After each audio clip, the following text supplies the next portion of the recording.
নমস্কার বন্ধুরা, ইনস্ট্যান্ট একটা আচারের রেসিপি আজকে আপনাদের সাথে শেয়ার করছি, যেটা আমি বানাচ্ছি লঙ্কা দিয়ে। ভীষণ ঝটপট বানিয়ে ফেলা যায়। যে কোনো বোরিং খাবারের সাথে একটা এরকম লঙ্কার আচার পাতে নিয়ে নিলে কিন্তু খাওয়ার স্বাদই পুরো পাল্টে যায়। খেতে দুর্দান্ত লাগে, বানাতে সময় লাগে ভীষণ ভীষণ কম। এই লঙ্কার আচারটা বানানোর জন্য আমি এখানে বেশ কিছু কাঁচা লঙ্কা নিয়ে নিয়েছি। যে কোনো লঙ্কাই আপনি নিতে পারেন। যদি ঝাল খেতে বেশি পছন্দ করেন তাহলে একটু ঝাল লঙ্কা নিতে পারেন। ঝাল কম খেতে পছন্দ করলে বাজারে এমন লঙ্কাও পাওয়া যায় যেগুলো হয়তো দেখলে মনে হবে অনেকটা ঝাল আছে, কিন্তু ঝালের পরিমাণটা অনেকটা কম থাকে। সেই লঙ্কা আপনারা নিতে পারেন। লঙ্কাগুলোকে প্রথমে ভালো করে ধুয়ে নিয়ে ভালো করে মুছে নিয়ে একদম শুকনো করে নিয়েছি। তারপর লঙ্কাগুলোর মধ্যিখান থেকে আমি চিড়ে দিচ্ছি। নিচের দিকটা একটুখানি লাগিয়ে রাখবো আর বাকি অংশটাকে পুরো চিড়ে দেবো। এরকম করে লঙ্কার আচারটা বানালে কিন্তু মশলাগুলো খুব ভালো মতো ভেতরে ঢুকে যায়, খাওয়ার সময় খুব ভালো লাগে। এই আচারটা বানাতে আপনার সময় লাগবে ম্যাক্সিমাম 10 মিনিট, তার বেশি কিন্তু একদমই লাগবে না। খুব কম উপকরণ দিয়ে ঝটপট কিন্তু এটা বানিয়ে ফেলতে পারেন। ডালের সাথে, তরকারির সাথে, রুটির সাথে, পরোটার সাথে, সব কিছুর সাথে কিন্তু এটা খেতে দুর্দান্ত লাগে। সব কটা লঙ্কাকে এভাবে আমি কিন্তু চিড়ে প্রথমে রেডি করে নিয়েছি। এবার আচারটা বানানোর জন্য একটা মশলা বানিয়ে নেব। তার জন্য একটা ফ্রাইং প্যানের মধ্যে নিয়ে নিলাম অল্প একটু পরিমাণে মেথি দানা। মেথি বেশি দেবেন না, তাতে কিন্তু আচারের স্বাদ একটু তিতো হয়ে যাবে। সাথে দিয়ে দিলাম অল্প একটুখানি পরিমাণে হাফ চামচের মতো সাদা সর্ষে, হাফ চামচের মতো মৌরি, দিয়ে দিচ্ছি হাফ চামচের মতো জোয়ান, আর হাফ চামচের মতো এখানে অ্যাড করে দিচ্ছি সাদা জিরে।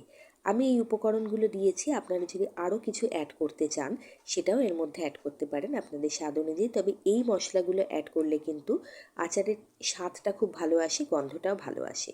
এবার মশলাগুলোকে হালকা ড্রাই রোস্ট করে নেব। ড্রাই রোস্ট করতে বেশি সময় লাগবে না। লো টু মিডিয়াম ফ্লেমে জাস্ট 30 থেকে 35 সেকেন্ডের জন্য কিন্তু এগুলোকে নাড়িয়ে নিয়েছি। তাতেই দেখুন রং হালকা পরিবর্তন হয়ে গেছে, ভীষণ সুন্দর একটা গন্ধ আসা শুরু হয়েছে। ঠিক এই অবস্থায় যখন আসবে তখন গ্যাসের ফ্লেমটা বন্ধ করে দিয়ে মশলাটাকে একটুখানি ঠান্ডা করে দিয়ে মিক্সার গ্রাইন্ডারের জারে দিয়ে এটার একটা মিশ্রণ বানিয়ে নেব। তবে এই যে পাউডার মতো যে ফর্মটা তৈরি হবে সেটা কিন্তু একদম মসৃণ পাউডার বানাবেন না, একটু খচখচে থাকবে, তাহলে কিন্তু খাওয়ার সময় মুখে পড়লে খুব ভালো লাগবে। মশলাও রেডি হয়ে গেছে আর লঙ্কাগুলোকে আমি চিড়েও রেখেছি। এবার একটা প্যানের মধ্যে দিয়ে দিচ্ছি বেশ কিছুটা পরিমাণে সর্ষের তেল। যতটা পরিমাণে আপনি লঙ্কা নেবেন ততটা পরিমাণ বুঝে আপনাকে মশলাটা নিতে হবে, তেলটা নিতে হবে।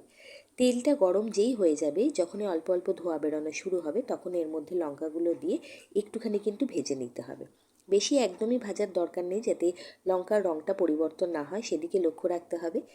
গ্যাসের ফ্লেমটাকে আমি এখন একদম লো করে দিয়েছি। দিয়ে মিনিট দেড়েকের জন্য কিন্তু সমানে নাড়াচাড়া করে লঙ্কাগুলোকে একটু ভাজা করে নিচ্ছি। আর গরম তেলের মধ্যে দেওয়ার সাথে সাথেই লঙ্কার গায়ে কিন্তু হালকা একটু সাদাটে ভাব চলে আসবে।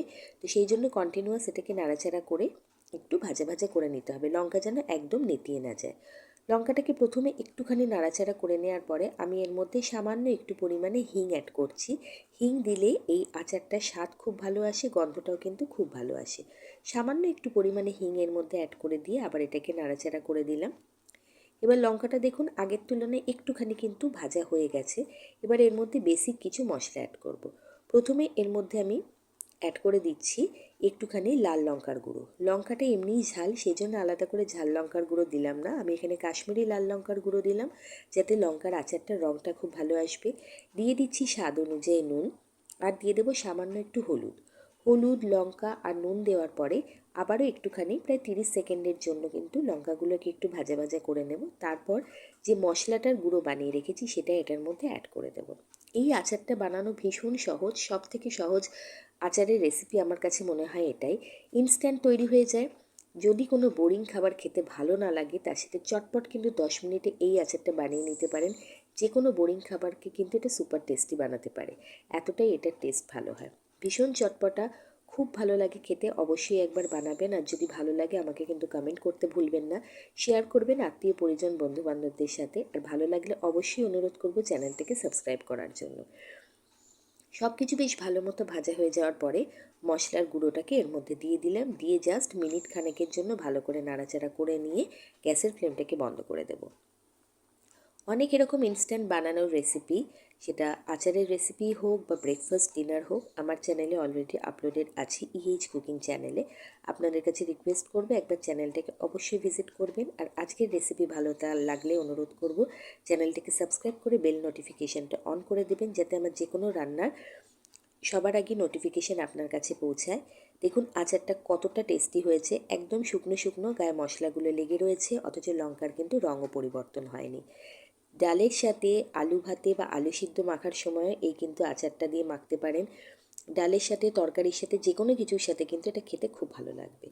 ভালো লাগলে অবশ্যই আরও একবার অনুরোধ করব চ্যানেলটাকে সাবস্ক্রাইব করবেন। ভালো থাকবেন, সুস্থ থাকবেন। এরকম ইনস্ট্যান্ট রান্না পাওয়ার জন্য, দেখার জন্য আমার চ্যানেলের পাশে থাকবেন। অনেক অনেক ধন্যবাদ ভিডিওটা এতক্ষণ দেখার জন্য। নমস্কার।